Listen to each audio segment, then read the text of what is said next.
आदरणीय दर्शकवृन्द नमस्कार। टफ टकमा स्वागत छ। दर्शकवृन्द अलिक पछाडि फर्केर हेर्ने हो भने नेकपा माओवादी भनिरहँदा तपाईँ के सम्झनुहुन्छ?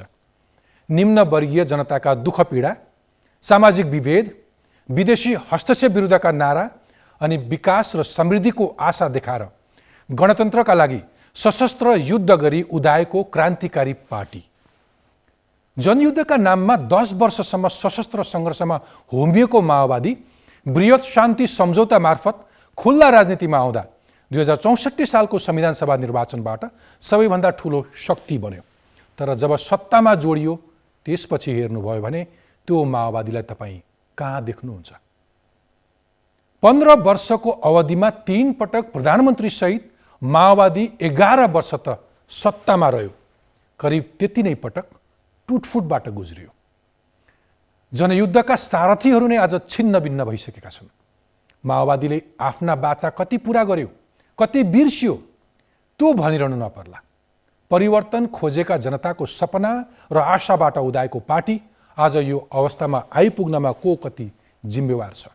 आजको टफ टकमा 10 वर्षे सशस्त्र युद्ध र शान्ति प्रक्रियामा आएको 15 वर्षमा माओवादीको उथलपुथल पूर्ण गतिको समीक्षा गर्दैछौँ अनि आसन्न निर्वाचन, सत्ता गठबन्धनको भविष्य र पार्टीको अबको बाटोबारे पनि प्रश्न हुनेछन्। आउनुहोस्, झन्डै 35 वर्षदेखि पार्टीको कमान्डर रहँदै आउनुभएका माओवादी केन्द्रका अध्यक्ष पुष्पकमल दाहाल प्रचण्डलाई टफ टकमा स्वागत गरौँ।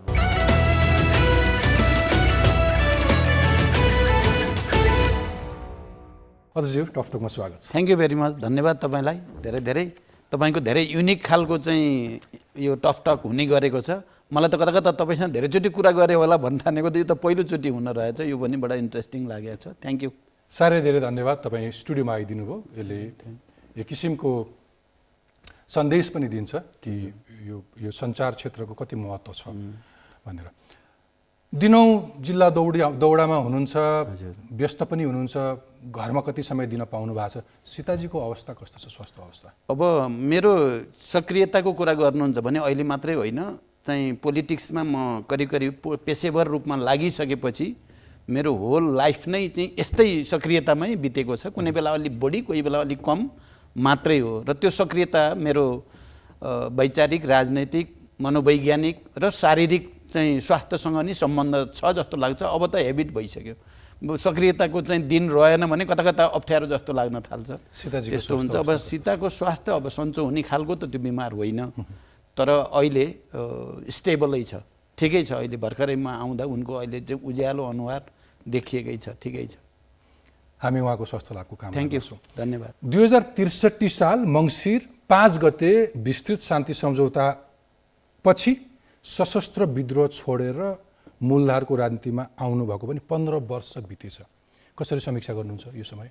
मैले पहिलो नम्बर कुरा त मेरो चाहिँ म जति बेलादेखि पार्टीको प्रमुख लिडरसिपको रूपमा आफूले नेतृत्व गरेर नीति कार्यक्रम बनाउने कुरा भयो, मेरो अलि उतार चढाव नै छ। तपाईँले भने 63 मङ्सिर 5 गते सम्झौता भइसकेपछि यसको पृष्ठभूमिमा केही युनिक कुराहरू छन्। जनयुद्ध, 12 बुँदे समझदारी, जनयुद्ध र जनआन्दोलन संयुक्त रूपमा अगाडि बढेको छ। यो दुनियाँमा कमै देख्न पाइन्छ। यो धेरै नै युनिक मौलिक प्रकृतिको छ। र तपाईँले र कतिपय मिडियामा साथीहरूले भन्ने गर्नुहुन्छ मूलधारको पोलिटिक्समा आएको भन्ने कुरा गर्छ, त्योसँग हामी त्यति सहमत छैनौँ, किनकि त्यो ऐतिहासिक तथ्यसँग मेल खाँदैन भन्ने हाम्रो भनाइ छ। शान्तिपूर्ण राजनीति भन्नु खोज्यो। शान्तिपूर्ण राजनीति ठिक छ।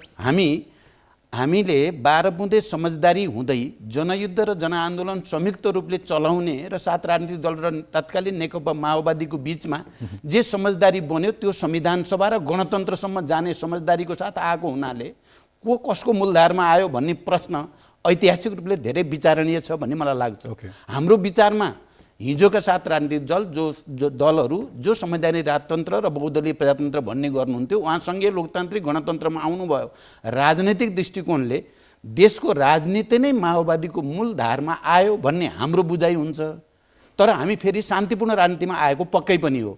युद्धबाट शान्तिमा आएकै हो, शान्तिपूर्ण प्रतिस्पर्धालाई स्वीकार गरेकै हो। त्यसो हो भने यो बीचमा माओवादी संसदीय निर्वाचनबाट पहिलो राजनीतिक दल हुँदै आज तेस्रो दलमा आइपुग्नु चाहिँ किन यो विश्वास गुमाउँदैछ? यो कुरा पनि धेरै नै गहिरो छ भन्ने मलाई लाग्छ। म अहिले विस्तारपूर्वक जान त सायद सम्भव हुँदैन। हामी एजेन्डा जसरी सेट भयो नि, माओवादी एजेन्डा सेट भयो, संविधान सभा, सङ्घीय लोकतान्त्रिक गणतन्त्र, समावेशी लोकतन्त्र या समानुपातिक प्रतिनिधित्व प्रणाली, धर्मनिरपेक्षता जस्ता मुद्दाहरू जो जनयुद्धको बेलामा निकै जोड दिएर हामीले इस्टाब्लिस गरेका मुद्दाहरू थिए, त्यो मुद्दामा राजनीतिक वृत्तमा आम सहमति भयो नेपालमा, त्यो धेरै ठुलो कुरा हो। त्यही कारणले 64 को निर्वाचन त्यो संसदीय निर्वाचन थिएन, त्यो संविधान सभाको निर्वाचन थियो, त्यो सङ्घीय लोकतान्त्रिक गणतन्त्रको निम्ति हुँदै गरेको निर्वाचन थियो। त्यसकारण त्यसलाई परम्परागत ढङ्गले पुरानै निर्वाचन हो भनेर इस्टाब्लिस गर्न खोज्नु पनि कहीँ न कहीँ माओवादीले उठाएका मुद्दालाई अलिकति मिनिमाइज, कहीँ न कहीँ त्यसलाई अलिकति तल पार्ने चाहिँ उद्देश्यद्वारा प्रेरित हो कि भन्ने शङ्का हामीलाई हुने गर्छ। मैले तपाईँलाई यो आरोप होइन, मैले बुझेँ कुरा भने त्यो, तर कुरा के हो भने त्यो परिस्थितिमा स्वभावैले पार्टी हाम्रो युनिफाइड थियो, भर्खरै चाहिँ युद्धबाट शान्तिमा आएको हुनाले जनताका आकाङ्क्षा अपेक्षाहरू पनि धेरै थिए। त्यस कारण हामी देशको सबभन्दा ठुलो पार्टीको रूपमा, गणतन्त्रको पहिलो प्रधानमन्त्रीको रूपमा मैले देशको नेतृत्व गर्ने अवसर प्राप्त गरेँ। तर त्यो जनताको भरोसा र विश्वासलाई हामी माओवादीले त्यति बेला पचाउन सकिएन। मेरो अहिले एकदम आत्मसमीक्षा सधैँ पचाउन नसकेको, ओभरवेल्म्ड हुनुभयो, ओभरवेल्म भइयो। हामीले कहीँ न कहीँ मैले भन्ने गर्छु, हाम्रा साथीहरूले अलिकति धरती छोडे, कसैलाई लाग्यो प्रचण्डले यदि यो सम्झौता नगरेको भए, 12 बुँदे नगरेको भए त जितिने पो रहेछ त, काठमाडौँ नै क्याप्चर गरिने थियो होला भने जस्तो कतिपय साथीलाई लाग्यो। यति धेरै जनताको हामीलाई भरोसा रहेछ, विश्वास रहेछ, प्रचण्डले चाहिँ वास्तवमा अलिकति राइट एङ्गलतिर गएको हुनाले भन्ने लाग्यो, कोहीलाई के लाग्यो। मेरो संक्षिप्तमा भनाइ के छ भने माओवादीको त्यो अपार जनविश्वासलाई माओवादी आफैले राम्रोसँग डाइजेस्ट गर्न सकेन भन्ने नै मलाई लाग्छ। हामीले केही त्रुटिहरू गम्भीर खालका गरियो त्यति बेला ट्याक्टिकल्ली। यो आज यो रिफ्लेक्सन चाहिँ चुनावको मुख भएका कारणले गर्दाखेरि त्यो एउटा पोलिटिकल कम्युनिकेसनको फर्म भोलि मतदाताले रिजाउन त भन्दै हुनुहुन्न नि? होइन होइन, यो मैले आज होइन, माने केही वर्षदेखि लगातार भन्दै आएको कुरा हो। गिरिजा बाबु अहिले दिवंगत भइसक्नु भएको छ र मैले 12 बुँदे समझदारीको तयारी गर्दा पनि, शान्ति सम्झौतामा हस्ताक्षर गर्दा पनि एउटा यस्तो इक्वेसन बनेको थियो। त्यो इक्वेसनलाई मैले संविधान नबन्दासम्म र निर्वाचन नहुँदासम्म त्यसलाई कन्टिन्यू गर्नु पर्थ्यो। मैले यो कुरा आज भनिराखेको छैन, मैले धेरै पटक भनेको छु। आज एकचोटि फेरि तपाईँ मार्फत आम नेपाली जनतालाई भन्न चाहन्छु, हामीले गिरिजा बाबुलाई राष्ट्रपति बनाउनु पर्थ्यो, म प्रधानमन्त्री हुन्थेँ, 2 वर्षमा संविधान बन्थ्यो, शान्ति सम्झौता टुङ्गिन्थ्यो, धेरै ठुलो कुरा हुने थियो। त्यहाँ कहीँ न कहीँ हामीले जितेपछि सबै हामीले किन नलिने भने जस्तो अलिकति मनोगत अलि बढी चाहिँ तपाईँको चाहिँ आवेगात्मक हुन पुग्यो। यसलाई एक्सप्लेन गरिदिनुहोस्। तपाईँ प्रधानमन्त्री बन्दाखेरि 2/3 बहुमत सहितको प्रधानमन्त्री हो, 9 महिना पनि चलाउन पाउनु भएन। यदि त्यो पूर्णकाल तपाईँले चलाउन पाउनु भएको भए आज देशको स्थिति के हुन्थ्यो? धेरै फरक हुन्थ्यो। अब त त्यो लेसन लिने बाहेक त केही पनि गर्न, फर्केर त्यहाँ जान त सकिँदैन।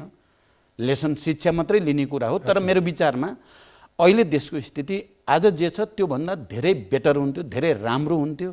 संविधान समयमा बन्थ्यो, शान्ति प्रक्रिया समयमा टुङ्गिन्थ्यो, आर्थिक विकास र समृद्धिले नयाँ गति लिन्थ्यो, राजनीतिक अस्थिरताको जो भुमरीमा फेरि एकचोटि परियो त्यो भुमरीबाट मुक्त हुन्थ्यो देश भन्ने नै मलाई लाग्छ। त्यहाँ कहीँ न कहीँ हामीले एउटा हिस्टोरिकल अपर्च्युनिटी चाहिँ हामीले मिस गरेको नै मैले फिल गर्छु। अध्यक्षज्यू धेरै धेरै धन्यवाद। पछाडिको ब्याकग्राउन्डमा केही अक्षरहरू छन्, तपाईँको अनेस्ट, यहाँ एउटा लाइन छ, your honest answers matters to the generation, great leaders should be accountability of speaking the truth. म तपाईँलाई एउटा अर्को अवसर दिन्छु।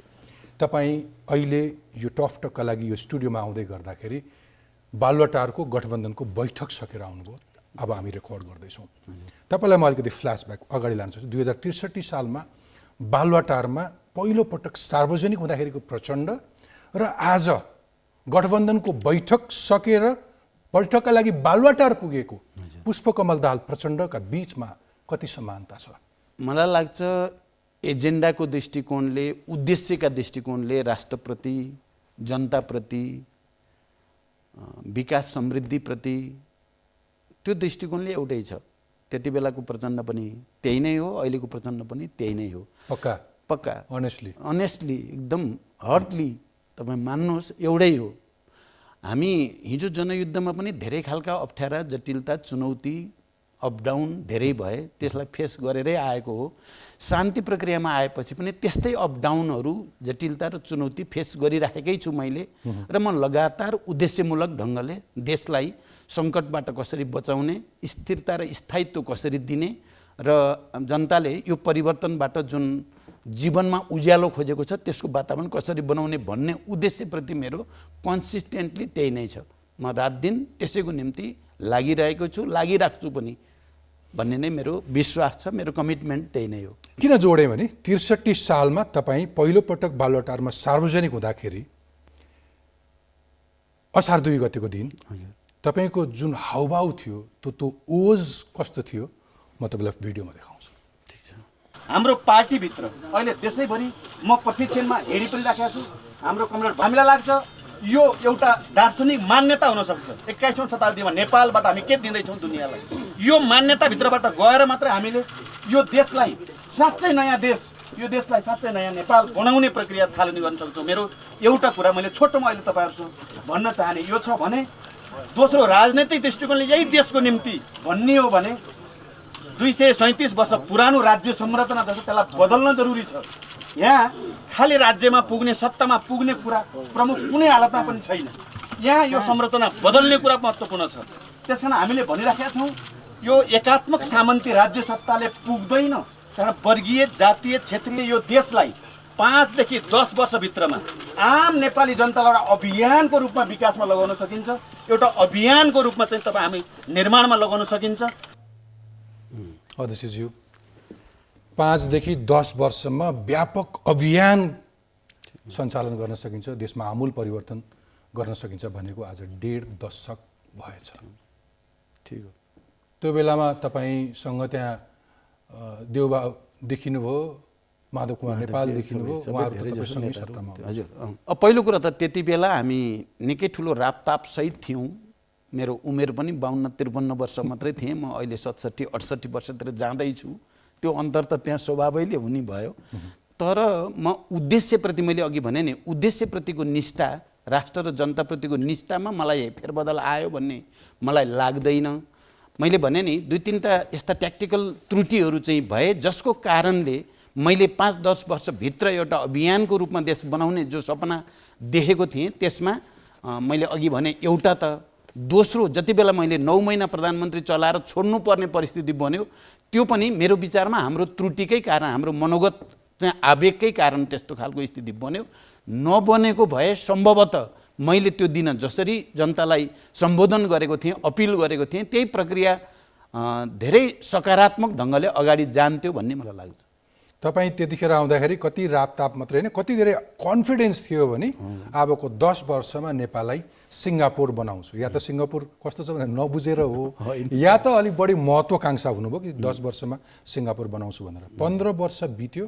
म तपाईँलाई एउटा फाइनेन्सियल इकोनोमिक डाटा भनिदिन्छु। आज यो देशमा आयात हामी 13 खर्बको गर्छौँ, जम्मा निर्यात 1 खर्बको पनि गर्दैनौँ। व्यापार घाटा मात्र 11 खर्बको छ। दैनिक हरियो तरकारी हामी 5 करोडभन्दा बढीको आयात गर्छौँ। कृषिजन्य वस्तु, कृषि प्रधान मुलुक भन्छौँ, 3 खर्बभन्दा बढीको गर्छौँ। उद्योगको योगदान घट्दो छ। माओवादी पार्टीले उद्योग प्रतिष्ठानहरूमा ताला लगाएको सम्झना आउँछ। 10 वर्षमा यो बिचमा फाटाफुट्टा केही उद्योगहरू खुल्यो होला, तर उत्पादन छैन। यो माया लाग्दो। श्रमकै कुरा गर्ने हो भने श्रम क्षेत्रमा दैनिक 1500 भन्दा बढी युवा मान्छे विदेशिन्छन्। 11 लाख युवा आज बेरोजगार छन्। अझ हामीसँग त देशमा कतिलाई रोजगारी दिन सक्छौँ भन्ने न कुनै हिसाब छ, न कुनै रोजगारीको कुनै तथ्य छैन। यो देख्दाखेरि र 10 वर्ष अगाडि आफूले त्यो सिङ्गापुर भनिरहँदाखेरि, भनेको कुरा सम्झाउँदाखेरि छटपट्टि हुँदैन? निन्द्रा लाग्छ? निन्द्रा नलाग्ने भएरै देशव्यापी सक्रियता तपाईँ देख्नुहुन्छ। आज बिहान मात्रै गठबन्धनमा देशको आर्थिक स्थितिबारे एउटा बृहत्तर अन्तर्क्रिया कार्यक्रम आयोजना गर्ने भन्ने निर्णय गरेर मैले प्रस्ताव राखेको छु र यो बारेमा सबै अर्थविदहरूको पनि, राजनीतिक नेताहरूको पनि अनि निजी क्षेत्रका चाहिँ अगुवाहरूको पनि एउटा बृहत्तर अन्तर्क्रिया गरेर देशको आजको आर्थिक स्थिति के कति कारणले हुन आइपुग्यो आउने दिनको निम्ति हामी कति ठुलो सङ्कटको अगाडि छौँ या हाम्रो स्थिति सम्हाल्न सकिने कसरी छ भन्ने बारेमा बृहत्तर छलफल गर्ने डिसिजन नै गरेर तपाईँले सायद थाहा पाइसक्नुभयो होला त्यो डिसिजन बाहिर पनि आएको छ। त्यसकारण यो कोसिस त भइ नै राखेको छ। अब हामीले एउटा कुरा संविधान बनाउन नै हामीलाई झन्डै 8-9 वर्ष लाग्यो। एउटा त त्यो कारणले पनि हामीले आर्थिक रूपले जे सपना देखेको हो समृद्धिको सपना त्यो ठिक ढङ्गले लागू गर्न सकिएन। त्यसको समीक्षा त हुँदैछ, समीक्षा हुँदै पनि जाला। अहिले म चाहिँ के भन्न चाहन्छु भने पहिलो पटक एज ए प्राइम मिनिस्टर मैले धेरै कुरा त सिक्नै बाँकी थियो, किनभने भर्खर युद्धबाट शान्तिमा आएको बेलामा यो प्रक्रियाभित्रका सबै अप्स एन्ड डाउन, सबै ट्विस्ट एन्ड टर्नलाई मैले आत्मसात गर्नै बाँकी थियो। मैले भन्ने गरेको छु नि, झिलिमिलीमै गयो मेरो 9 महिना त। त्यसमाथि पार्टीभित्र अन्तर्विरोध, त्यसमाथि बाहिरबाट घेराबन्दी धेरै खालका भए। मैले वास्तवमा त्यसलाई ठिक ढङ्गले आत्मसात गरेर बुझेर चाहिँ ह्यान्डल गर्नुभन्दा अगाडि नै छोड्नुपर्ने परिस्थिति बन्यो। यो कुरा धेरैचोटि मैले भनेको छु, भन्न परेन। तर म के भन्न सक्छु भने दोस्रो पटक मैले जति बेला प्रधानमन्त्रीको रूपमा फेरि एकचोटि जिम्मेवारी सम्हाल्ने मौका पाएँ, तपाईँले हेर्नुभयो भने त्यो 9 महिना 10 महिनाभित्र एकातिर त देशलाई निर्वाचनतिर लैजाने, तराई मधेसलाई समेत समेटेर उनीहरूलाई पनि विश्वासमा लिएर लैजाने कुरा च्यालेन्जिङ जब थियो त्यति बेला। त्यो च्यालेन्जलाई मैले सफलतापूर्वक पुरा गरेँ। आर्थिक विकासको हेर्नुहुन्छ भने 25 वर्षपछि 7.5% आर्थिक विकास दर त्यति बेलै भएको छ मेरो। तपाईँले त्यति बेला, अहिले त तपाईँ पार्टीका पोलिटिकल कार्यक्रममा देख्नुहुन्छ, त्यति बेला म दिनदिनै कहिले पूर्व, कहिले पश्चिम, कहिले तराई मधेस, कहिले पहाड हिमाल विकास योजनाहरूको चाहिँ अनुगमन गर्ने, त्यहाँ किन काम भइरहेको छैन भन्नेतिर नै थियो। तपाईँ त्यसलाई पनि हेर्नुभयो भने र संविधान कार्यान्वयन गर्ने एउटा चुनौती जो हिस्टोरिकल चुनौती थियो त्यसलाई पनि हेर्नुभयो भने मेरो दोस्रो कार्यकाल सुशासनको दृष्टिकोणले म गर्वको साथ के भन्छु भने त्यो कार्यकाल नै त्यस्तो कार्यकाल हो कसैले एउटा पनि भ्रष्टाचार भयो यहाँ भनेर औँलो उठाउने ठाउँै भएन। तपाईँ पत्रकारहरूले पनि त्यो कार्यकालमा तर आजको अवस्था कस्तो छ यहाँ व्यथिति भयो भन्ने भएन। त्यहाँ आज मेरो भनाइ के छ भने जसले परिवर्तन ल्याएको हो त्यही परिवर्तन ल्याउने शक्ति र नेतृत्व सरकार र नेतृत्वमा नहुँदा चाहिँ ठुलो कन्ट्राडिक्सन हुँदो रहेछ भन्ने देखिएको छ। मैले अहिले जनतालाई भन्ने गरेको कुरा के छ भने जसको नीति त्यसैको नेतृत्व भएन भने त्यो ठिक ढङ्गले कार्यान्वयन हुँदैन। मैले दोस्रो पटक प्रधानमन्त्रीको रूपमा भूमिका खेल्दै गर्दाखेरिको स्थिति र अहिलेको स्थिति तपाईँ कम्पेरिजन गरेर हेर्नुभयो भने परिवर्तनको वाहक जो हो त्यसले अपर्च्युनिटी नपाउनु नै विडम्बना हो भन्ने मलाई लाग्छ। र त्यो किन भयो त्यसको खोजी तपाईँ पत्रकारहरूले पनि बुद्धिजीवीहरूले पनि राजनीतिले नै गर्न जरुरी छ भन्ने म ठान्छु। अध्यक्षज्यू, तपाईँ भलै 2 पटक प्रधानमन्त्री हुनुभयो होला, एक पटक 9 महिना, अर्को 10 महिना, तर गएको यो 15 वर्षमा 3 पटक तपाईँको पार्टीका मान्छे प्रधानमन्त्री भए तपाईँ सहित र सरकारमा 11 वर्षसम्म सत्तामा रह्यो। त्यो त जोक होइन नि, होइन? लिडरसिप भन्नु र सरकारमा एउटा पार्टनरको रूपमा सहभागी एउटै कुरा होइन। देशलाई गति दिने कुरा, नीति योजना कार्यक्रमलाई प्रभावकारी बनाउने कुरा, जनताका आशा आकाङ्क्षाहरूलाई सम्बोधन गर्ने कुराको की भनेको लिडरसिप नै हो। त्यहाँ तपाईँले 11 वर्ष तपाईँले के भन्न सक्नुहुन्छ भने 9 तिहाई 27 मुस्किलले 30 महिना भन्न सक्नुहुन्छ। तपाईँ 11 वर्षको हिसाब गरिराख्नु भएको छ, 11 वर्ष रियलमा होइन। र हरेक पटक मैले जस्तो यो त बडा विचित्रको कुरा हो, तपाईँहरूले पनि त्यसलाई हिसाब गरिराख्नु भएकै होला, मैले केपी ओलीलाई 2 चोटि प्रधानमन्त्री प्रस्तावित गरेँ, शेरबहादुरजीलाई पनि 2 चोटि प्रधानमन्त्री प्रस्तावित गर्ने मैले नै गरेँ मेरो पार्टीकै तर्फबाट। यो किन भयो त? आफैले लिडरसिप नलिएर चाहिँ प्रस्तावित अरूलाई गर्दै जानुपर्ने परिस्थिति कसरी बन्यो? मलाई लाग्छ यो राजनीतिका सबै विद्यार्थीहरूले राम्रोसँग हेरे बुझेकै कुरा हो। मैले त्यसो नगरेको भए संविधान नबन्ने मेरो चाहिँ ठम्याइ छ। मैले त्यसो नगरेको, त्याग नगरेको भए संविधान कार्यान्वयन नहुने, निर्वाचन नहुने र देश झन् ठुलो दुर्घटनामा जाने, त्यो बुझाइ छ। मैले शेरबहादुरजीलाई हेर्नुहोस्, पहिलोचोटि 74मा निर्वाचन भयो, हामीले पार्टी एकता त गरिसकेका थिएनौँ, नेकपा त बनिसकेका थिएन। त्यो बेलामा शेरबहादुरजी लगायत नेपाली काङ्ग्रेसका नेताहरू, मधेसवादी दलहरूका नेताहरूले मलाई तपाईँ 5 वर्ष प्रधानमन्त्री बन्नुहोस्, हामी फ्लोरबाट सपोर्ट गर्छौँ पनि नभने होइन। तर हामीले जनताको अगाडि जे कमिटमेन्ट गरिसकेका थियौँ त्यो कमिटमेन्टबाट पछि हट्नु भने जनतालाई धोका हुन्छ भन्ने ठानेर मलाई प्रधानमन्त्री होइन जनताको अगाडि गरेको प्रतिबद्धता त्यसलाई कार्यान्वयन गर्ने कुरा र कम्युनिस्ट आन्दोलनको एकता र स्थायित्व बढी प्यारो छ। अहिले म सक्दिनँ भनेर भनेको छु, एक दिन होइन, 2 दिन होइन, पटक पटक। तर अहिले फेरि केही वर्ष 3 वर्षपछि मैले नै शेरबहादुरजीलाई गएर शेरबहादुरजी तपाईँ प्रधानमन्त्री भइदिनुहोस्, सङ्ख्या पुर्याउने काम हामी गर्छौँ, जसरी नै पुर्याइन्छ तपाईँ प्रधानमन्त्री बन्दिन पर्यो भन्ने ठाउँमा पुग्यो। यो त पोलिटिक्समा असम्भव भन्ने केही हुँदैन, परिस्थिति अनुसार जिगज्यागहरू धेरै हुन्छन्। हामी कम्युनिस्टहरूले एउटा कुरा के भने concrete analysis of the concrete condition भन्छौँ है। ठोस परिस्थितिको ठोस विश्लेषण अनुसार देशको हितमा, जनताको हितमा, लोकतन्त्रको हितमा परिवर्तनका मुद्दाहरूको रक्षाको निम्ति दायाँ जान परे पनि म तयारै भएको छु, बायाँ जान पनि। अहिले शेरबहादुर देउवासँग अथवा यो गठबन्धन हुँदाहुँदै पनि फेरि अर्को दायाँ जाने कि बायाँ जाने भनेर अर्को पनि यसो बाटो खोज्ने छैन अहिले छैन है, त्यतापट्टि छैन, त्यस्तो छैन। त्यो मानिसहरूले त्यसो भन्छन्। त्यसो भन्दा चाहिँ एउटा कुरा मैले धेरैचोटि भनेको छु र तपाईँ मार्फत पनि म भन्न चाहन्छु, डाइनामिजम भनेको के हो कुरा बुझ्नुभयो त, र अस्थिरता भनेको के हो, यो कुराको चाहिँ राम्रो व्याख्या हुनु तपाईँ यो भन्दै हुनुहुन्छ कि धेरैले कमरेड प्रचण्डलाई जसरी अलिक अस्थिर छन् भनेर जुन आक्षेप लगाउँछन् त्यो होइन कि म अलिकति डाइनामिक छु भन्दै होइन। त्यो हिसाब सबैले गरे हुन्छ। म युद्धबाट शान्तिमा आउनु ठिक हो कि बेठिक हो भन्ने कुरा, संविधान बनाउन मैले मेहनत गर्नु इत्यादि इत्यादि यतातिर जानु परेन। त्यसमा डाउट नहोला, सकारात्मक अलिकति म्याग्निफाइङ रूपमा हेऱ्यो भने जनयुद्ध पछि त्यसले एक किसिमको आएको आजसम्मको सचेतना अथवा आम मानिसमा राजनीतिक प्रति आएको चेतना जुन देखिन्छ, जुन अधिकारको कुरा गर्छ, नकारात्मकता मात्रै नखोजौँ, त्यसका पोजिटिभ साइडहरू आजको उपलब्धिसम्म। Thank you. भलै त्यसको अरू डिटेल्समा गयौँ, अरू ह्युमन राइट्सको कुराहरू, युद्धले छोडेका घाउहरू अथवा अरू बाँकी न्यायका कुराहरू, मेलमिलापका कुराहरू कहाँ छन्, हामी त्यसमा पछि फर्केर आउँछौँ। तपाईँलाई म तपाईँको एउटा ऐतिहासिक ट्याग जोडिएको छ, नेपालको गणतन्त्र, नेपालको पहिलो प्रधानमन्त्री। यो देशको 237 वर्ष पुरानो राजतन्त्र फालेपछि, गणतन्त्र घोषणा गरेपछिको पहिलो प्रधानमन्त्री। तपाईँ पहिलो पटक प्रधानमन्त्री हुँदाखेरि तपाईँले सिंहदरबारमा प्रधानमन्त्रीको कुर्सीमा बसेर भन्नुभएको कुरा देखाउँछु, अनि बाँकी फेरि अर्को प्रश्न। नयाँ नेपाल नै हेर्न सकिन्छ, तर अब नयाँ सरकारको प्रायोरिटीहरूको बारेमा म अहिले कमेन्ट गर्दै छैन। त्यसकारण पत्रकार मित्रहरू, सम्भवतः भोलि कुनै दिन म चाहिँ विस्तृत रूपमा नयाँ सरकारको प्राथमिकताहरूको बारेमा बताउने छु।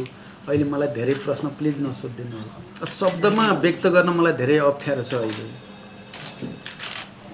10 वर्षको गृहयुद्ध, 3 वर्षको करिब शान्ति प्रक्रिया, र अहिले यो परिस्थिति आफैमा बडो रोमाञ्चकारी, आफैमा बडो ऐतिहासिक छ।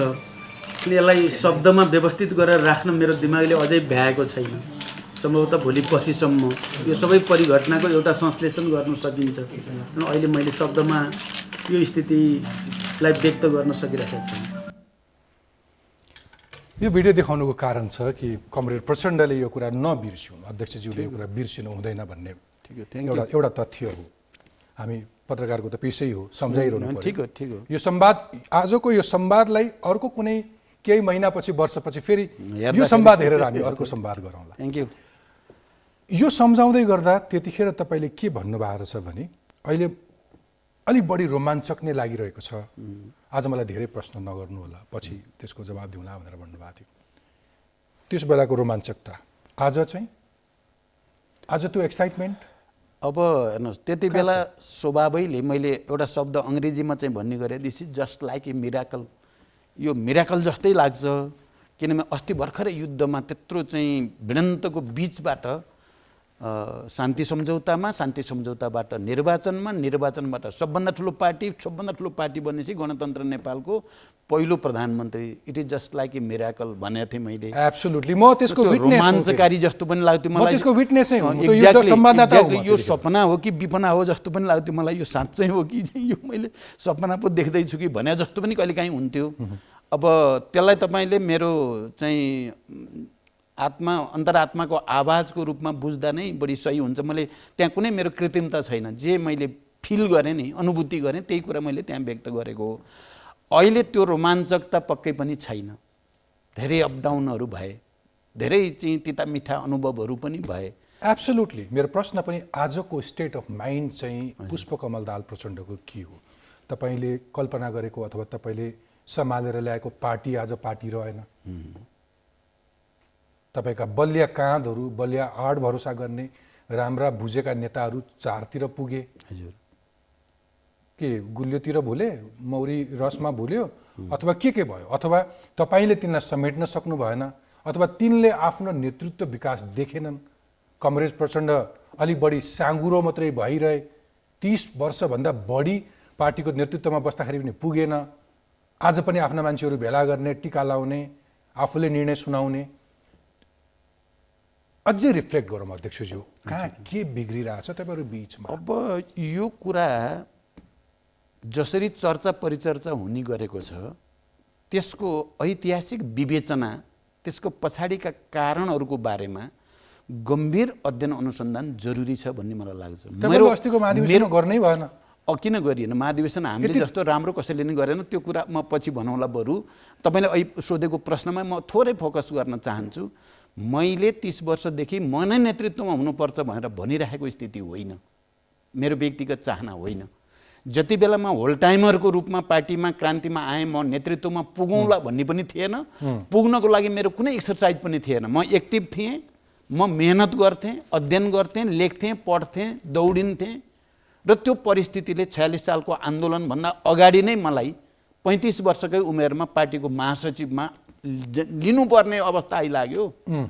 तपाईँ यो कुरा ख्याल गर्नु। त्यसपछि जब जनयुद्धमा गइयो, लिडरसिप जनयुद्धको बेलामा केन्द्रीयता हाबी हुन्छ नै, नत्र युद्ध चल्दैन।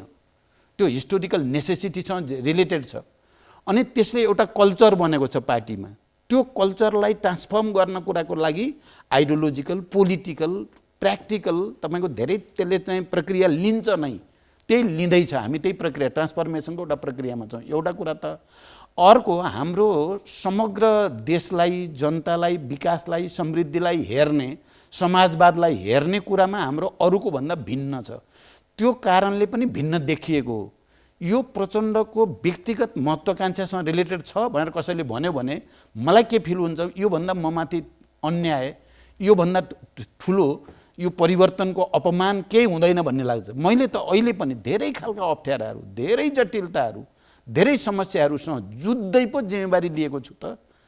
म बाहेक अरूले, ठिक छ, मैले अरू साथीहरू पनि तयार छैनन् भन्ने कुरा होइन, तयार छन्। तर जो साथीहरू गए भनेर तपाईँले भन्नुहुन्छ, अरूले नै भन्छन् होला, मैले नसकेको पनि, मोरल्ली त मैले नसकेको भन्ने नै अर्थ लाग्न पनि सकिन्छ। तर जो साथी गए उनीहरूले के गरिराखेका छन् जनताको लागि, राष्ट्रको लागि, यो देशमा बेला बेलामा पैदा हुने सङ्कट समाधानको लागि भन्ने कुराबाट जज गर्ने हो।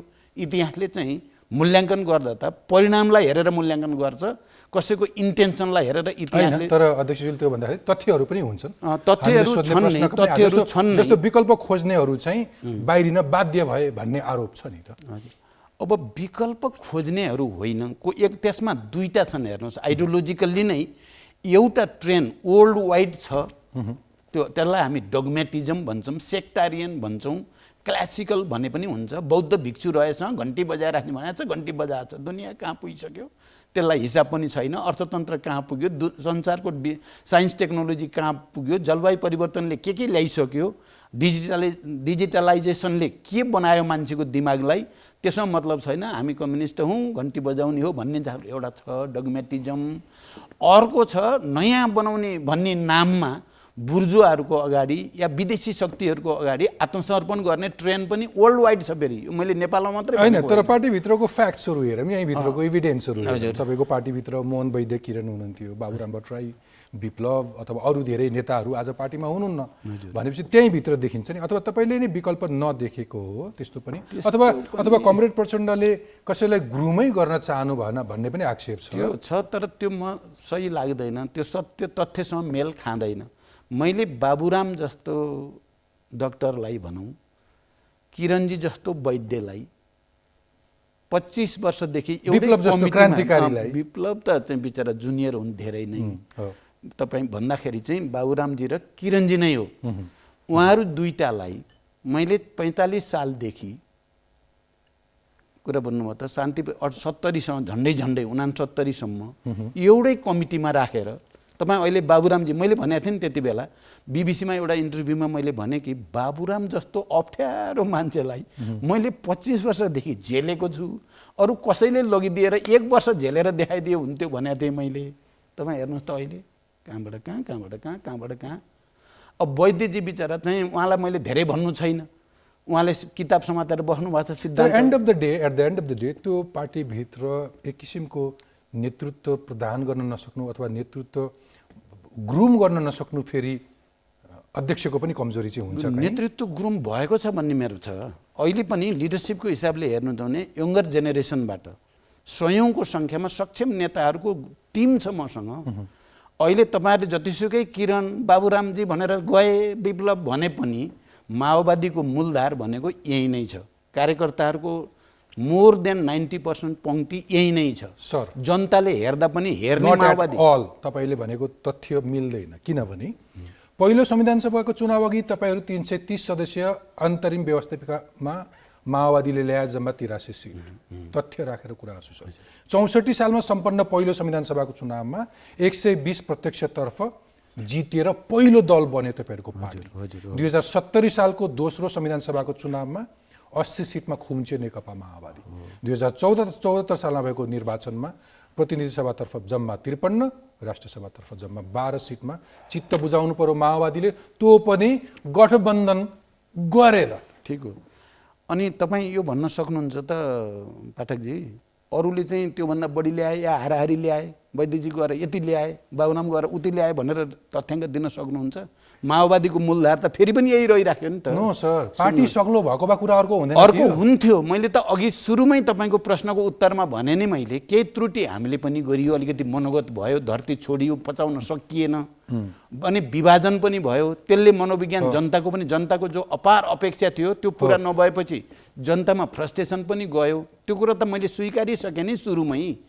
तर मलाई अहिले पनि के लाग्छ भने म एज ए पार्टीको चेयरम्यान, हिजो जनयुद्धको कमान्डर, अहिले संविधान निर्माण या शान्ति सम्झौता या संविधान कार्यान्वयनको पनि प्रमुख लिडरको हैसियतले मलाई चाहिँ के फिल हुन्छ भने चाहे विप्लवजी जहाँसुकै हुनुहोस्, किरणजी जहाँसुकै हुनुहोस्, बाबुरामजी जहाँसुकै हुनुहोस्, सबैको चाहिँ भारी मैले बोकेको छु र उहाँहरू आरामसँग हिँड्न पाउनु भएको छ भन्ने लाग्छ मलाई। अनि त्यो पछि हुँदा त्यो नेकपा माओवादी आफूले जन्माएको पार्टी यति भारी भयो, अब त्यसलाई जोगाउन कि अनि नेकपा एमालेसँग एकता गर्नुपर्ने स्थिति आयो पार्टी बचाउनलाई 2075 साल जेठ 3 गते। त्यो पनि होइन, त्यो पनि पुरै तथ्यसँग मेल खाँदैन। पार्टी बचाउनलाई होइन, तपाईँले यसलाई किन यसरी हेर्नुहुन्न? देशमा संविधान बनेपछि पनि अस्थिरता नहोस् भन्ने उद्देश्यको निम्ति सम्भावित मिल्न सक्ने शक्तिहरू मिलाएर एउटा नयाँ सपनासहित जनतालाई र राष्ट्रलाई अर्को बाटोतिर हिँडाउन गरेको एकता किन भन्नुहुन्न? तपाईँ त्यतापट्टिबाट किन हेर्नुहुन्न? प्रचण्डले फेरि एकचोटि नयाँ भिजनको साथ राजनीतिक स्थायित्वको निम्ति, विकास र समृद्धिको निम्ति जोखिम उठाएको किन भन्नुहुन्न? जसरी हिजो शान्ति प्रक्रिया टुङ्ग्याउनको लागि सेना समायोजन र हतियार व्यवस्थापनको कुरा चान्चु नै थिएन, त्यो भयानक जटिल कुरा थियो। त्यस्तो जटिल कुरा आउट अफ द वे गएर आजको रातमा नै सेना समायोजन हुनुपर्छ भन्ने मान्छेलाई तपाईँ त्यो पार्टबाट किन हेर्नुहुन्न? हेरेको छैन। अहिले पनि पिस प्रोसेसमा आउँदै गर्दाखेरि त्यो वर्डबाट आएको नेकपा माओवादी पिस प्रोसेसमा आउँदाखेरि कुन ठाउँमा कसरी तपाईँको दलले बार्गेन गर्यो राज्यसँग, त्यो अर्को पक्षमा। युद्धमा केही रणनीतिहरू हुन्छन्, तर पिस प्रोसेसलाई एउटा लजिकल एन्डमा तपाईँहरूले अप्नाएको धैर्यता संयमतालाई त एप्रिसिएट गर्छ नागरिक समाजले। भलै त्यस पछाडि युद्धका चोटहरू अघि मैले भने कति सम्बोधन भए, बेपत्ता छानबिन आएको, सत्य निरूपण लगायतका संस्थाहरूले कसरी काम गरे, म त्यसमा आउँछु नै, त्यसमा डाउट छैन। तर मैले कहाँनिर जोड्दैछु भने होइन भने त्यो एक्सपेरिमेन्टका लागि तपाईँ नेकपा एमालेसँग केपी प्रसाद, खड्ग प्रसाद ओली, केपी शर्मा ओलीसँग तपाईँ किन जानु? एउटा एङ्गल त त्यो हो पाठकजी है। म अर्को एङ्गल भन्छु। एब्सोल्युटली माने केपी ओली जस्तोलाई पनि माओवादी जनयुद्धकै कारण नेपालमा सङ्घीय लोकतान्त्रिक गणतन्त्र आएको हो।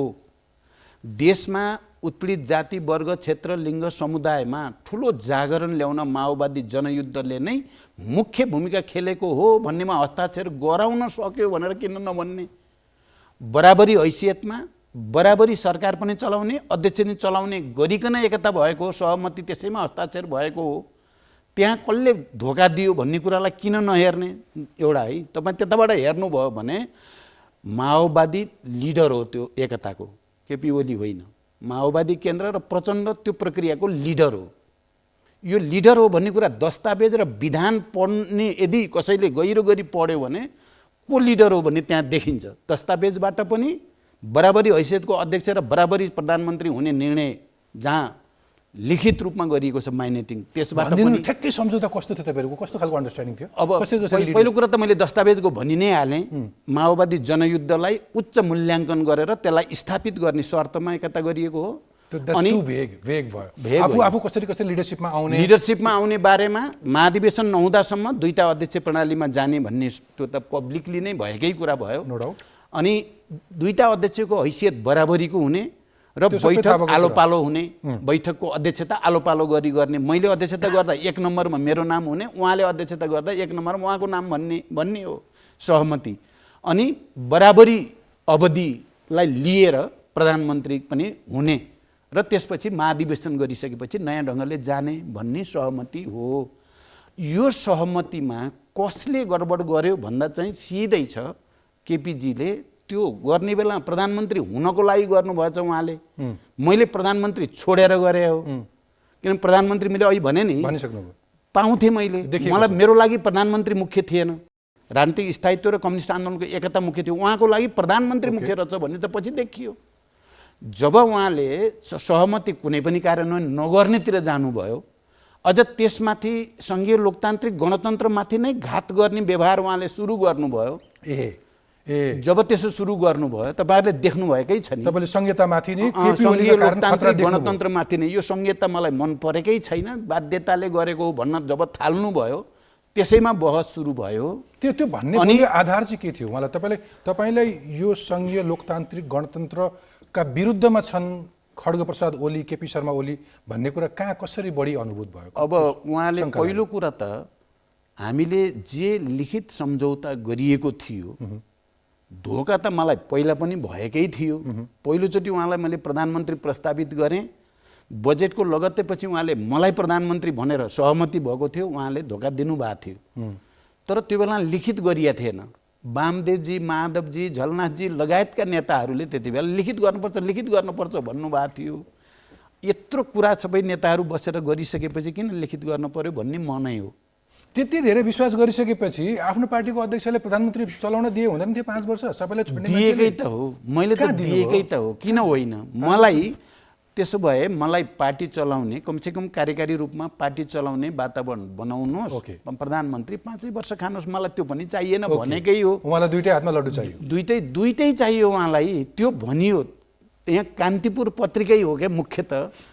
2 दिन अगाडि मलाई कार्यकारी अध्यक्ष दिने भनेर सहमति भयो, 2 दिनपछि होइन कार्यकारी मै हो, 1 नम्बर अध्यक्ष नि मै हो, प्रधानमन्त्री नि मै हो भनेर उहाँले अन्तर्वार्ता दिएपछि तुरुन्त नै त्यो चाहिँ मसी सुक्न नपाउँदै त्यसलाई चाहिँ च्यात्तियो। एउटा कुरा। अर्को कुरा, एउटा कम्युनिस्ट लिडरले जसरी उहाँले आफ्ना गतिविधि अगाडि बढाउँदै जानुभयो र चाहिँ सुशासनबारे, जनतालाई सेवा गर्ने बारे, समाजवादका भ्रूण तयार गर्ने बारे हामीले घोषणापत्रमा जे लेखेका थियौँ तपाईँ हेर्नुभयो भने 3टा बजेट आउँदासम्म घोषणापत्र हेरेर बजेट ल्याइएन। बिल्कुल घोषणापत्र एकातिर छ जनताको सेवा गर्ने, सबै गरिब दुखी सबैलाई आदि इत्यादि। अब त्यसमाथि चाहिँ हामीले जस्तो सेकुलरिजमतिर हामी छौँ नि त, हामी सेकुलर चाहिँ स्टेट भनेर भनेका छौँ। उहाँ चाहिँ अब राम लक्ष्मण सीता बोकेर, राम लक्ष्मणप्रति मेरो कुनै नेगेटिभ होइन। फेरि मैले यसो भन्दै गर्दा राम लक्ष्मण, अब मैले भने म बदमास खालको गलत प्रवृत्तिको मान्छेसँग गलत विचारसँग जुझ्न त सक्छु, तर म रामसँग त जुझ्न जान्न नि। म सीतासँग किन जुझ्ने, लक्ष्मणसँग किन जुझ्ने? तर उहाँ राम सीता लक्ष्मण लएर प्रचण्डसँग जुझ्न आउनुभयो क्या। यो तरिका पनि कम्युनिस्ट तरिका भएन भन्ने हो कुरा पनि। अनि त्यसपछि तपाईँले एउटा कुरा, अब यो लामो व्याख्या गर्दा लामो नै हुन्छ। एउटा मात्रै कुरामा म सबैको ध्यान आकर्षण हुन जरुरी ठान्छु कि पार्टीभित्र अन्तरसङ्घर्ष भयो, उहाँ अल्पमतमा पर्नुभयो, पार्टी फुटिसकेका थिएन, 2टा भइसकेका थिएन, उहाँ बिल्कुल माइनोरिटीमा जानुभयो। 70% हामीसित थियो, 30% मुस्किलले उहाँले जुटाउन सक्नुहुन्थ्यो केही माओवादीलाई लिएर पनि। उहाँको भाषामा चाहिँ तपाईँले एउटा आरोपपत्र लगेर दर्ज गर्नुभयो है। अब त्यो भनेको त्यो आरोपपत्र जे भन्नुहुन्छ त्यसको पक्षमा केन्द्रीय समितिको 70% त्यो आरोप होइन, यो सही हो।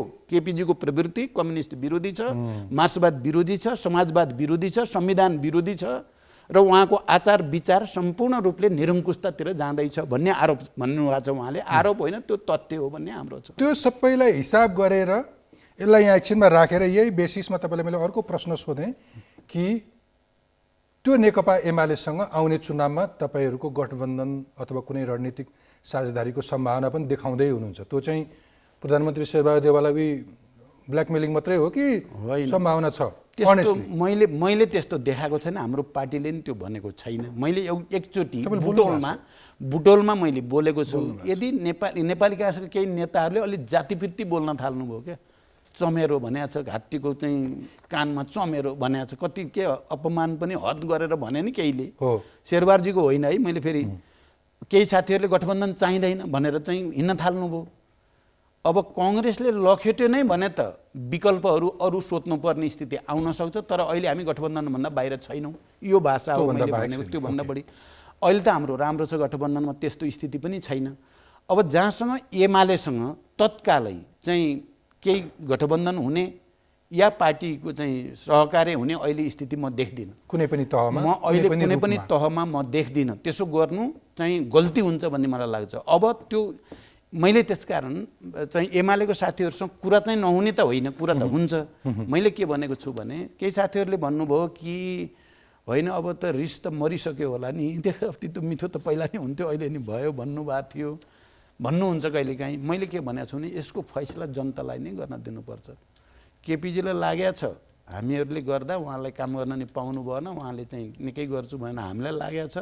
उहाँको अहङ्कार, उहाँको निरङ्कुशता, उहाँको कम्युनिस्ट र मार्क्सवाद विरोधी चरित्रले भनेर त्यो टेस्ट हुन दिउँ भनेको छु मैले। आउने चुनावमा टेस्ट हुन दिउँ।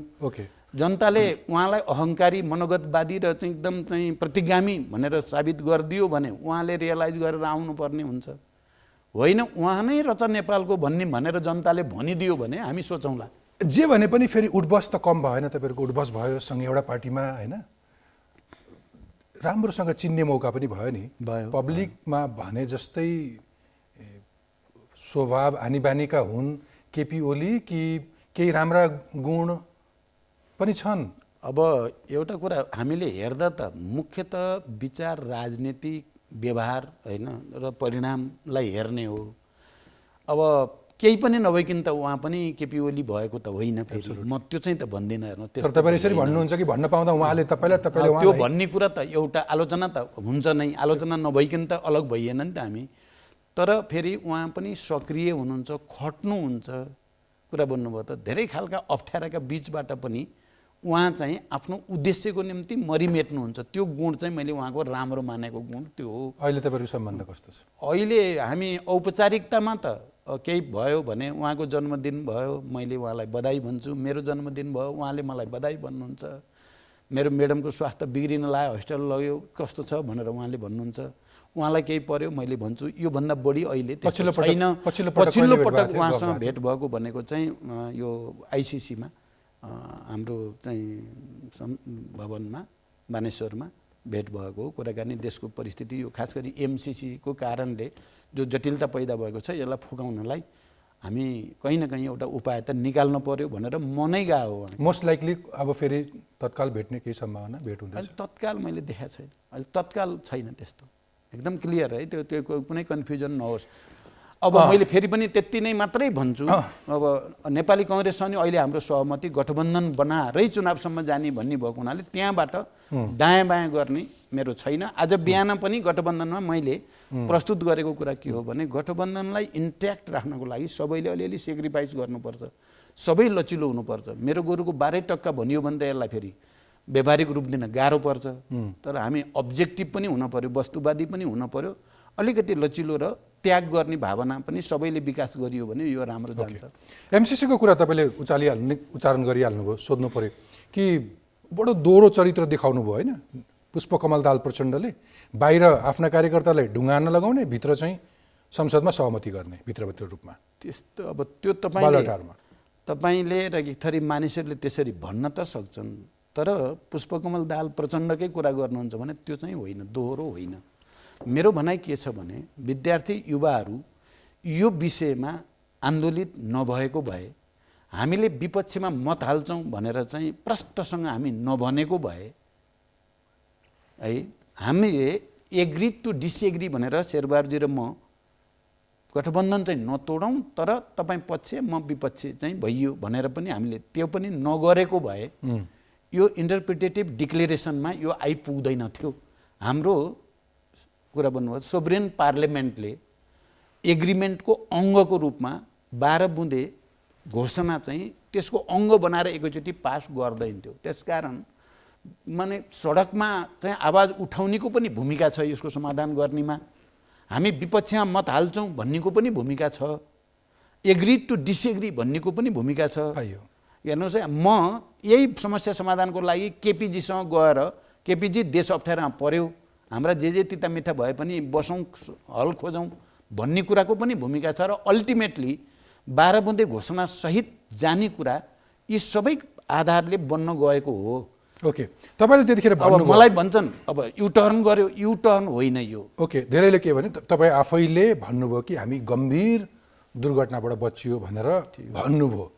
अब मान्छेको अर्थ लगाइ त गाह्रो भएन, एमसिसी पास भएन भने गठबन्धन टुट्छ, गठबन्धन टुट्यो भने माओवादीको पत्ता साफ हुन्छ, चुनावमा हार्छ, सभामुख गुमाइन्छ, सरकारबाट बाहिरिन्छ, अनि कतिसम्म भनियो भने अमेरिकाले तपाईँहरूलाई कुनै बेला हेगसम्म तान्छ पनि भनियो। त्यसकारण प्रचण्डले यो गम्भीर दुर्घटनाबाट बचियो भनेर भनियो। त्यसरी भन्ने त अब जसरी भने पनि हुन्छ। एउटा कुरा पक्का के थियो भने गठबन्धन टुट्ने पक्का नै थियो, सभामुख जाने पनि पक्का नै थियो, केन्द्रबाट सरकार र प्रदेशको सरकार जाने पनि पक्का थियो। र त्यसमा अरूले भनेको नमानौँ, तर मैले पार्टी कमिटीमा भनेको जस्ताको तस्तै म आम नेपाली जनतालाई भन्न चाहन्छु, स्थिति धेरै गम्भीर छ। मैले अरू सबै कुराको निम्ति म झेल्न तयार, तर पिस प्रोसेस टुङ्गिएको छैन। हामी यो प्रक्रियामा कम्प्रोमाइज मार्फत आएको हो, शान्ति सम्झौता मार्फत आएको हो। सबै चिज दुर्घटनामा जान म दिन सक्दिनँ। मेरो अन्तरात्माको आवाजले भनेको छ कि कहीँ हामीले टेक्ने सानो पनि आधार पाइयो भने त्यो आधार टेकेर यो सबै बचाउनु बुद्धिमानी हुन्छ। दुर्घटना भए जाओस् भनेर भन्नु त्यो कहीँ पनि बुद्धिमानी र विवेकसङ्गत कुरा हुँदैन भनेको थिएँ, र त्यही कुरालाई पार्टीले आखिर पास गरेको थियो। म यति भन्न चाहन्छु। हुन्छ, म स्थानीय निर्वाचनमा फर्केँ। ठिक छ, स्थानीय निर्वाचन भन्ने बित्तिकै अब चितवन जोडिहाल्छु। चितवनको राजनीतिलाई कस्तो बनाउँदै हुनुहुन्छ? के अर्को ठुलो रमिता हुँदैछ फेरि त्यहाँ? त्यस्तो केही हुँदैन जस्तो लाग्छ मलाई। पहिलो कुरा त माने अघिल्लो पटक चितवनमा हामीले अलिकति लेट डिसिजन गरिएको थियो। नेपाली कङ्ग्रेसले महानगरपालिकामा आफ्नो तर्फबाट क्यान्डिडेट खडा गरेर टिकट दिइसकेपछि फेरि फिर्ता लिनुपर्ने स्थितिले निकै जटिल भएको थियो। तर अहिले त्यस्तो हुन्छ जस्तो लाग्दैन। हामी समयमा नै त्यस्तो चाहिँ अप्ठ्यारो नपर्ने गरी टुङ्ग्याउँछौँ। मेरो कुरा पहिलो यो छ। त्यहाँ त्यो अहिले त्यस्तो कुनै अप्ठ्यारो हुन्छ जस्तो मलाई लागेको। तपाईँहरूले कङ्ग्रेसलाई दिने कि कङ्ग्रेसले तपाईँहरूलाई छोड्दैन? हामीले कङ्ग्रेसलाई नै दिन्छौँ, कङ्ग्रेसले हामीलाई पनि दिन्छ, समाजवादीले हामीलाई पनि दिन्छ, हामीले समाजवादीलाई पनि दिन्छौँ नि। भरतपुर नगरपालिकामा अहिले त्यहाँका मान्छेले भनिसके कि हामीले त्यो महानगरपालिकामा दाल परिवारका सदस्यलाई बाहेक अरूलाई भोट हाल्न पाइँदैन कि क्या भन्न थालिसके? त्यस्तो होइन, सबै पाइन्छ नि।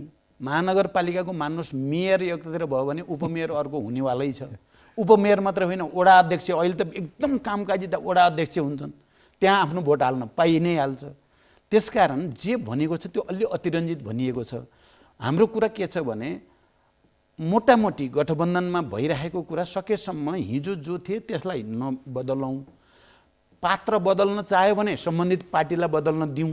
काङ्ग्रेस अलिकति सशङ्कित छ, तपाईँले छोरीका पक्ष विरुद्धमा निर्णय गर्न सक्नुहुन्न भन्ने खालको त्यस्तो केही? त्यस्तो त छैन। मैले गर्ने भन्दा पनि चाहिँ यो समग्र परिस्थितिको जायजा कसरी लिने भन्ने कुरा हो। भरतपुर महानगरपालिकामा रेणु दाहाल चाहिँ मेयर भएपछि के कस्तो परिवर्तन प्रगति या सबै कुरा के भयो भन्ने कुरा जनताले पनि पार्टीहरूले पनि हामीले पनि मूल्याङ्कन गर्ने कुरा हो। अनि हामीले भनेका छौँ कि यदि सकारात्मक कुरा भइरहेछ भने एक टर्म फेरि काम गर्दा राम्रै हुन्छ, त्यसले चाहिँ राम्रै चाहिँ जनताको निम्ति, विकासको निम्ति, समृद्धिको निम्ति राम्रै हुन्छ भने त्यो कुरा हुनै हुँदैन भन्ने पनि छैन। नभई हुँदैन भन्ने पनि छैन। आउने चुनावमा रेणुले नै टिकट पाउने भनेर सिधै भने हुन्न, रेणु दाहालले पाउँदै हुनुहुन्छ भनेर? मैले होइन, पाउँदै त हाम्रो गठबन्धनमा फाइनल डिसिजन त भएको छैन। तपाईँ त्यसको पक्षमा हुनुहुन्छ? म यदि त्यसको पक्षमा छु, त्यसमा दुबिँदै छैन। कङ्ग्रेसले छोड्न मानेन भने? मानेन भने कुनै न कुनै उपाय निकाल्नु पर्ला। मलाई कङ्ग्रेसले मान्छ भन्ने लाग्छ। अघिल्लो निर्वाचनमा जस्तै त्यस्तो होइन, कङ्ग्रेससँग चुनावमा जाने भन्नुभयो, पछि वामसँग जाने त्यस्तो हुँदैन। अहिले त्यस्तो हुँदैन, अहिले त्यस्तो हुँदैन, मतपत्र च्यातिँदैन। अहिले त्यस्तो हुँदैन। मतपत्र च्यात्नेको कथा अर्कै छ, अब त्यो चाहिँ अहिले त्यतातिर बढी नजाउँ। अहिले त्यस्तो हुँदैन। मैले भने कङ्ग्रेससँग कुरा मिलेरै जान्छ, मिलाएरै जानुपर्ने हुन्छ। ओके, ठिक छ। के छ योपालिको तपाईँहरूको कुनै स्टडी छ? 753 तहमध्ये तपाईँहरूले कति स्थानमा जित्दै हुनुहुन्छ? अब पहिलाको भन्दा हेरफेर हुन्छ अहिले भन्ने छ हाम्रो, होइन पहिलाको भन्दा हेरफेर हुन्छ। कङ्ग्रेसको बढ्छ स्वभावैले, कङ्ग्रेस सायद अलि बढी नै जान्छ कङ्ग्रेसको। हाम्रो कोसिस छ हामी दोस्रोमा आउँ भन्ने छ, हामी दोस्रोमा आउँछौँ भन्ने नै लागेको छ हामीलाई। त्यसो गर्दा हाम्रो चाहिँ साथीहरूले अहिले मैले एउटा टिमलाई लगाइराखेको छु। समग्र हिजोको तथ्याङ्क हामी जितेको 116 पालिका, अनि दोस्रो भएको चाहिँ समथिङ धेरै नै छ हाम्रो, 80-85मा दोस्रो छ हाम्रो। त्यो सबै जोड्दा 200+ चाहिँ हामी आउँछौँ भन्ने नै छ हाम्रो अहिलेसम्मको। तर त्यसका लागि एजेन्डा चाहिन्छ नि। अघि अलिकति रिफ्लेक्ट गऱ्यौँ भने प्रारम्भमा हामीले भन्यौँ कि जसरी एउटा माओवादी उदायो अथवा त्यसको उदय भयो, जसरी त्यसले एक किसिमको इम्प्रेसन दियो, आज जसरी त्यो तेस्रो स्थानमा झर्दैछ, अब अगाडिका बाचाहरू नि पुरा भएको छैनन्। हजुर, अहिले त्यसो भएर हामीले के भनेका छौँ भने जनताको अगाडि गएर हाम्रा शहीद परिवार, बेपत्ता योद्धाका परिवार, घाइते अपाङ्ग, हिजो हामीलाई दुःखमा साथ दिएका जनता सबैकोमा गएर हामीले अलिकति आत्मसमीक्षा गर्नुपर्छ। हामी कहीँ न कहीँ हामीबाट पनि त्रुटि भएको छ। हामी हाम्रा एजेन्डा हामीले जसरी भनेका थियौँ, गरिब मजदुर किसानहरूको हक हितका कुरा, उनीहरूको समृद्धिको कुरा, सबै उत्पीडित वर्ग, जाति, क्षेत्र, लिङ्ग, समुदायको अधिकारको कुरा, उनीहरूको मुक्तिको कुरा, समाजवादको भ्रूण जगैदेखि बसाउने उत्पादन वृद्धि अभियान। अहिले हाम्रो मुख्यतः उत्पादन वृद्धि गर्ने सहकारी मार्फत, निजी सहकारी र सार्वजनिक क्षेत्रको सहकारी जो भनेको छ त्यसको भ्रूण हामी जगैबाट बनाउँछौँ, बनाइ छाड्छौँ, हामीले मात्रै बनाउँछौँ भन्ने कुरा हामीले आत्मसमीक्षा सहित जनतामा जाने भनेका छौँ। र हामीले यो पनि भनेका छौँ कि जति पालिकाहरू छन् नेपालमा, अहिले सरकारकै समितिले गरेको मूल्याङ्कन पनि माओवादीका नै सर्वश्रेष्ठ पालिका साबित भएका छन्। यो तथ्यलाई पनि हेर्न पर्यो। महानगरपालिका जनतालाई छोडिदिउँ, जनतालाई छोडिदिउँ। तर त्योभन्दा बाहेक अर्को महत्त्वपूर्ण मुद्दा कि युद्धको क्रममा जे जति बेपत्ता भए नागरिकहरू, तपाईँको पक्ष अथवा जुनसुकै पक्ष, युद्धरत पक्ष, सत्यनिरूपण तथा मेलमिलाप सम्बन्धी मुद्दा, यी विषयमा कहिले पनि टुङ्गो लगाउन तपाईँहरूले चासै दिनु भएन। यसो कुरा गरे जस्तो गरिन्छ, तर उच्च नेतृत्वले नै चासो देखाएन, गम्भीर भएन भनेर भनिएको छ। यी कुराहरूलाई यत्तिकै ओझेलमै राख्ने? ओझेलमा राख्ने होइन, यसलाई अब छिटै टुङ्ग्याउनेतिर छलफल चलिराखेको छ पार्टीहरूको बिचमा। जहिले छिटै भन्नुहुन्छ तपाईँहरू? होइन, अहिले चाहिँ अलिक गम्भीर ढङ्गले चलेको छ। म तपाईँलाई यति मात्रै भनौँ, पार्टीहरूको बिचमा त सहमति नै छ। अब अहिले टुङ्ग्याउने पर्छ छिटै भन्नेमा इन्टरनेसनल्ली पनि यति बेला अलिकति पोजिटिभ बनेको छ।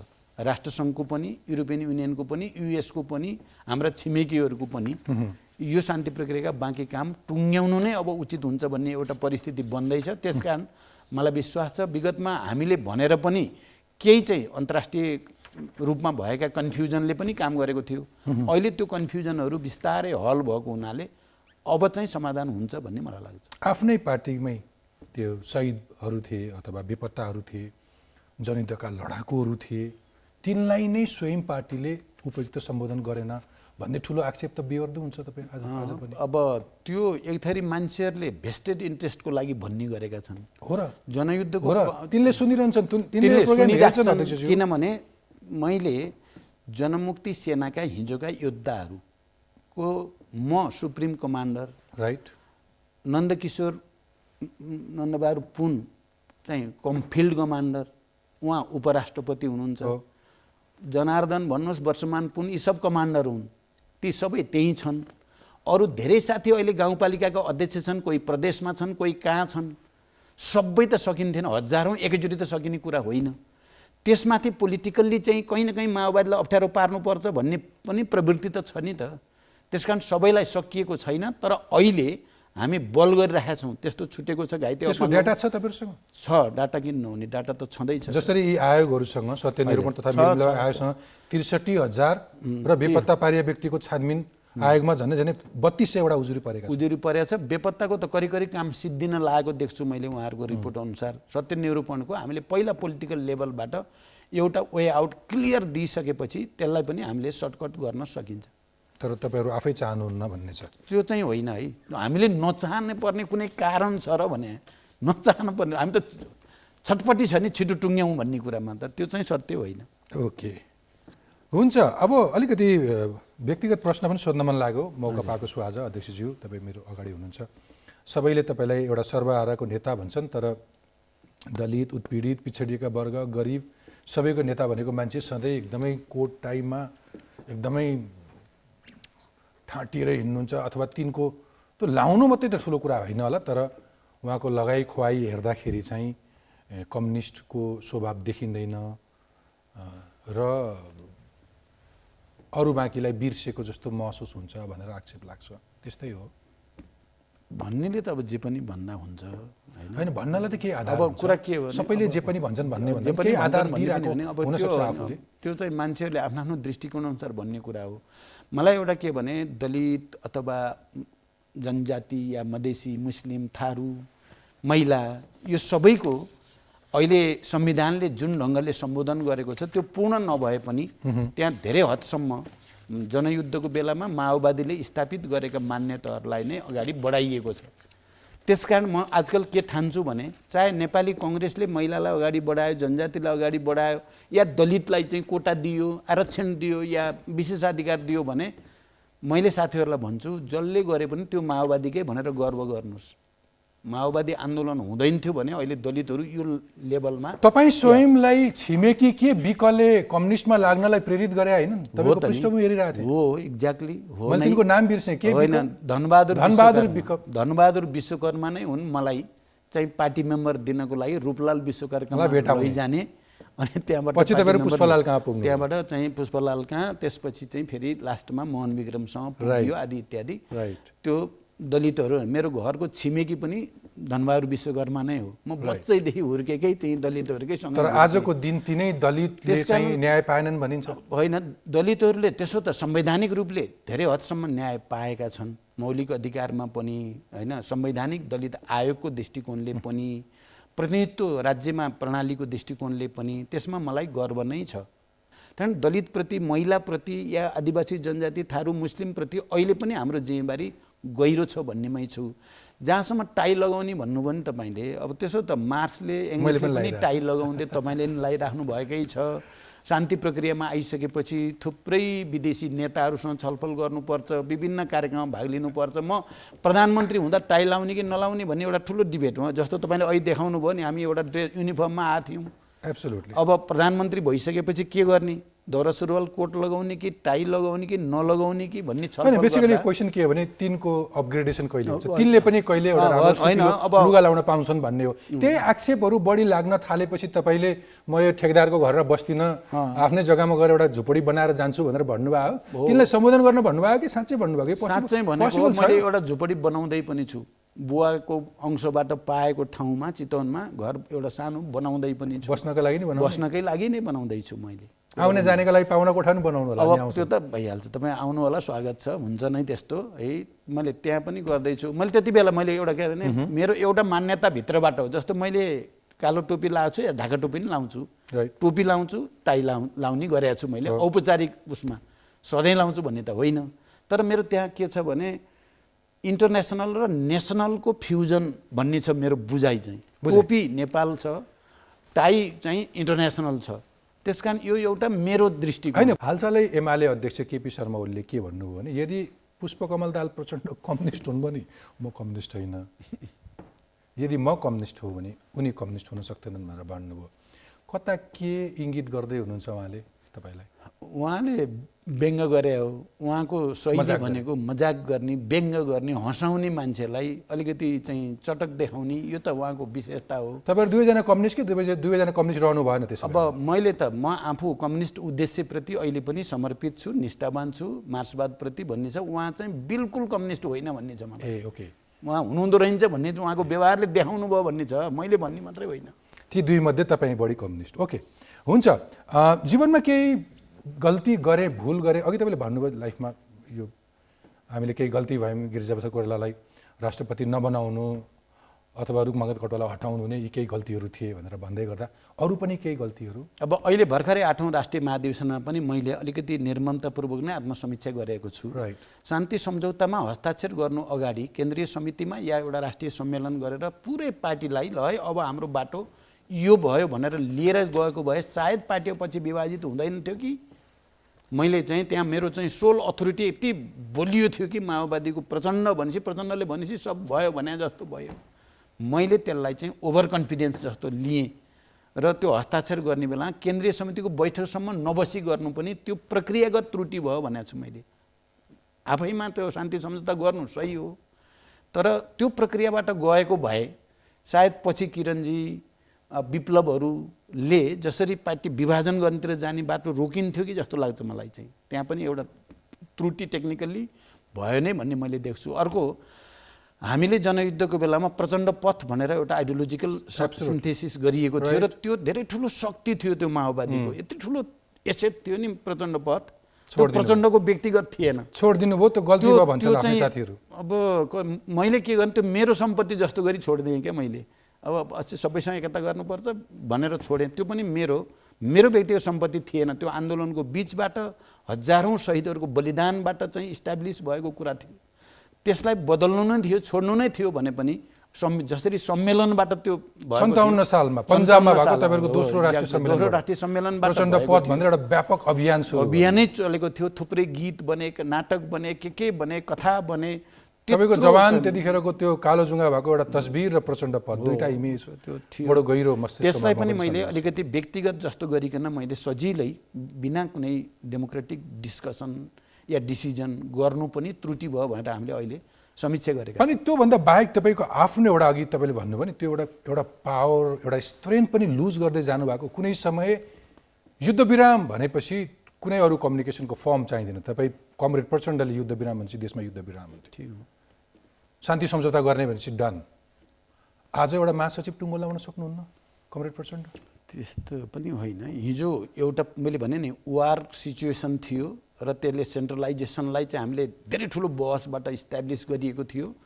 अहिले हामी बहुदलीय प्रतिस्पर्धामा छौँ, शान्तिपूर्ण प्रक्रियामा छौँ। त्यसकारण शान्तिपूर्ण प्रतिस्पर्धा र बहुदलीय चाहिँ लोकतन्त्रका त्यसमा मतदान गर्नु पर्दैन।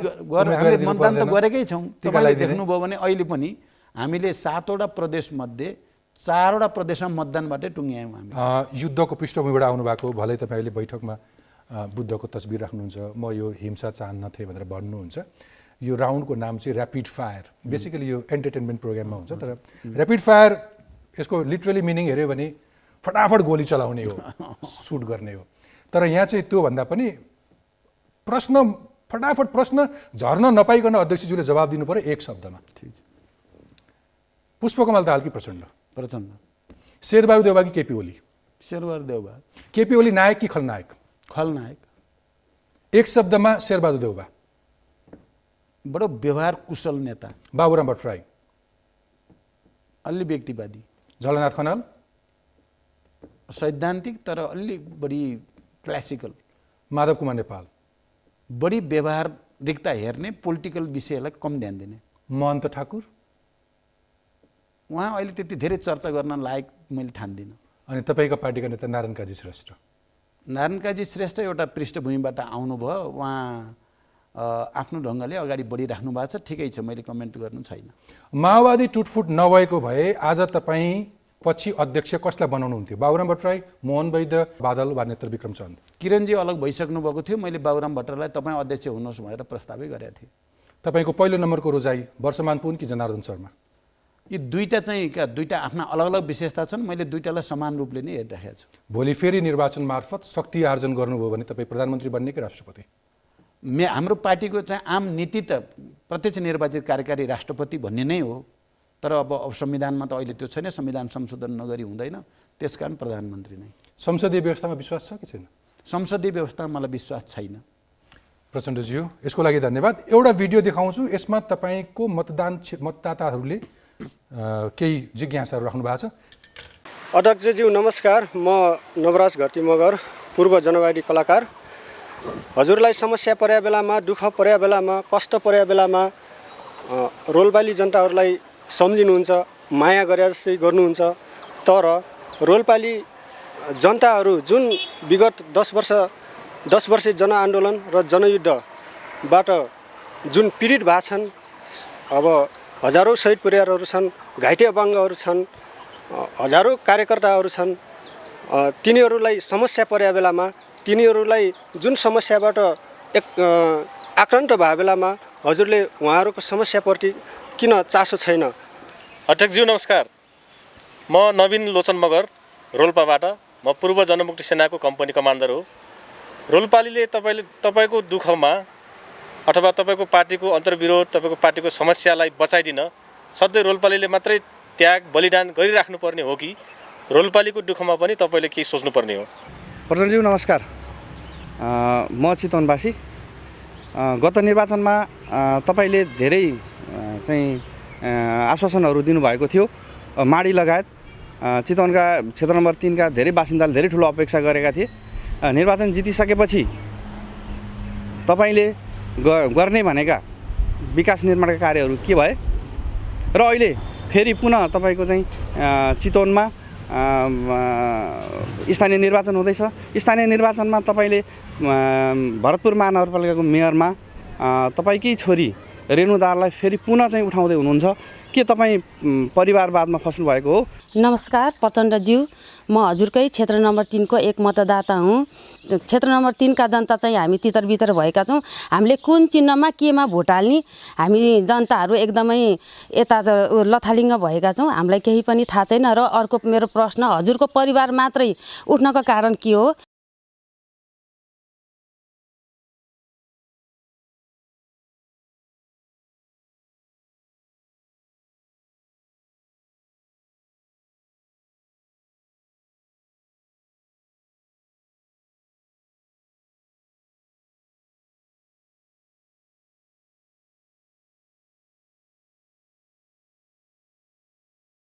आजसम्म त्यो शहीद बेपट्टा परिवारको छोराछोरी केही हेर्नु भए छैन। आजसम्म हाम्रो कति मर्का छ, कति पीडा छ। कहिले कहिले रातिभरि निन्द्रा पनि आउन्न। मैले कहाँसम्म, कहिले गुलरिया जाम, कहिले नेपालगञ्ज जाम, कुट्टा जस्तो डगरट हेक हेक हेक हेक हर जीठी कतना दुख लागत हमरन, कैसे लागत हमन के बाल बच्चा काम पाए जीते तो हमरन के भलम मन संतुष्टि रहत।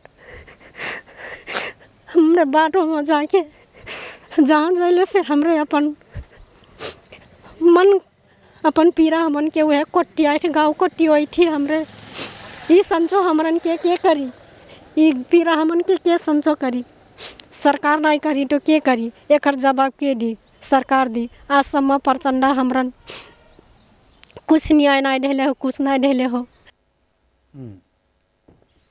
अब के जवाब? पीडा हुन्छ, पीडा त हुन्छ नै। दुई छाक खाना पाएको छैन शहीद परिवारले। म यसमा थोरै मात्रै उहाँहरूले भनेकोमा म के भन्न चाहन्छु भने, रोल्पाको साथीहरूले जे प्रश्न राख्नुभयो ठिकै हो।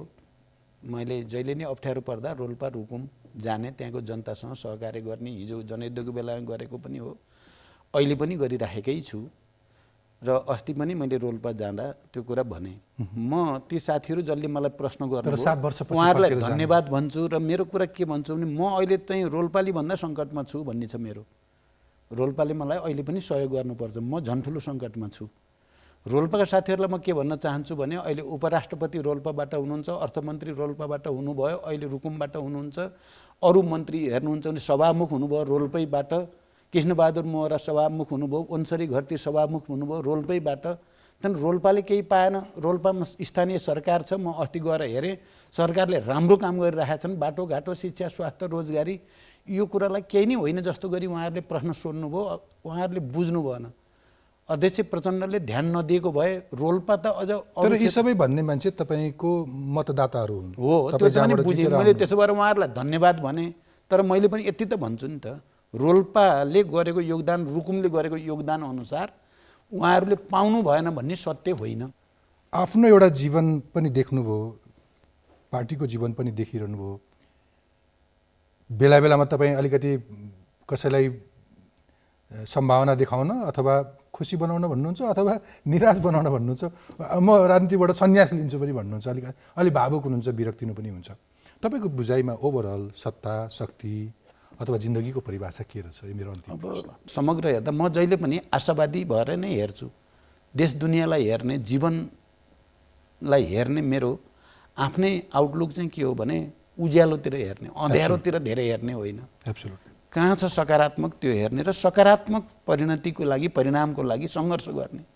कारण म सङ्घर्ष गरिराखेको छु। अहिले पनि मैले जति सङ्घर्ष जस्तो अप्ठ्यारोको बिचबाट गरेको छु, कहिलेकाहीँ मलाई लाग्छ अब यो मेरो लागि गर्वको कुरा पनि हो, कहिलेकाहीँ मेरो लागि बडो चाहिँ च्यालेन्जको कुरा, चुनौतीको कुरा पनि लाग्छ। तपाईँले देख्नुभयो शान्ति प्रक्रियामै आएपछि मैले पार्टीमा भएका उतार चढावहरू, देशको राजनीतिमा आएका उतार चढावहरू, तिनलाई समाधान गर्नको लागि मैले गरेको त्याग या तपस्या या भनौँ त्यसको लागि मैले गरेको मेहनत सम्झिँदा मलाई गर्व पनि लाग्छ। अनि शान्ति प्रक्रियामा आएपछि मेरो घर परिवारमा जस्ता घटना घटेर अहिले जस्तो स्थितिमा भोगिराखेको छु, त्यसका बावजुद म राष्ट्रकै निम्ति, जनताकै निम्ति समर्पित भएर लागिराखेको छु। म लास्टसम्म लागिराख्छु। यही मेरो कमिटमेन्ट हो। म जस्तो अप्ठ्यारो परे पनि म लडिराख्छु। म कति माथि पुग्छु, तल पुग्छु, त्यो मेजर कुरा छैन। मेजर कुरा राष्ट्र र जनताको लागि, समाजको लागि, समृद्धिको लागि, समाजवादको लागि लडिराख्नु। यसरी नै छलफल गर्ने अवसर प्राप्त गरिरहँ। समय र संवादका लागि धन्यवाद। Thank you very much.